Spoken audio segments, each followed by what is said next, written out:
For the past few weeks, I've been trying to find the easiest Pokemon card to grade. And not just the easiest, but also the most expensive in the PSA 10. Because usually when a Pokemon card is very easy to grade, the card is not very expensive in the PSA 10. But after spending hours on eBay and Pokemon communities and talking to ChatGPT, I finally managed to find it. And spoiler alert, they are not Japanese cards. First, I needed to know what Pokemon set had the highest print quality. Because when you pull a card from a booster pack, you're not guaranteed to get a PSA 10 quality card. And I quickly found out that Shining Fates and Celebrations have the best print quality overall. But after taking a look at the cards from Shining Fates, I realized that most of these cards are not really that valuable at all in a PSA 10. So I decided to take a closer look at Celebrations, and I was pretty impressed. After looking at statistics from TCG Fish and reading grading stories from collectors, I realized that the set was really easy to grade. And there were actually a couple of specific cards that caught my eye. And all of them were actually pretty expensive in a PSA 10. So I decided to check if all of this data was actually true by going to the biggest Pokemon card convention in the Netherlands. Now, our goal is to find 3 specific cards from Celebrations that are incredibly easy to grade. But actually, we're not gonna send the cards to PSA because PSA grading is like kind of difficult for us. So what we're going to do is we're going to send to Beckett, which actually gives us the ability to get black label 10s, which are even more expensive than PSA 10s. So that's what we're going to try to find today. Alright, so we knew what our plan was, but we had one small problem. Because we clearly weren't the only ones trying to get to this event. Alright, so as you guys can see,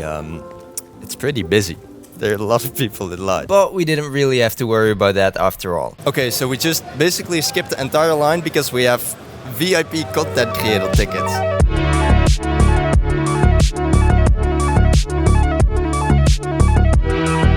Now, it was actually way harder to find these cards than I thought. But after 45 minutes, we finally got the first card from our list. Okay, so we bought a couple of cards specifically for grading, which is going to be first the Flying Pikachu VMAX from Celebrations. This one is in perfect condition, so that's awesome. And the save is actually for this Blastoise from Celebrations, but this is the only one we found which is in perfect condition. Now, that Pikachu wasn't really one of the big cards we were looking for, but Blastoise actually was. Because this card is surprisingly only $10, but goes for $80 in a PSA 10. And the card we bought today actually has a very high shot at a 10. But before we continue our journey for the other cards, it's time for a quick pack battle. The cameraman is going first with the Japanese Journey Together pack. Oh my god. And nothing. And now it's my turn with Heat Wave Arena. Alright, let's do it. We got a horse, Electric Man, Cyndaquil, horse. Oh!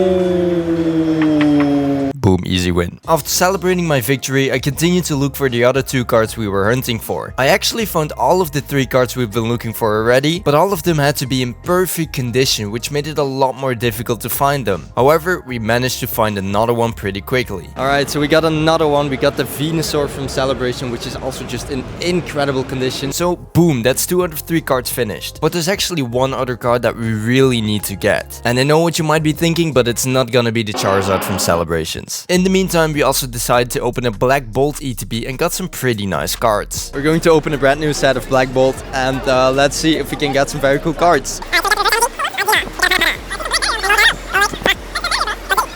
Oh, that's cool. That's a pool. Woo! No, Double no, banger, no. double banger.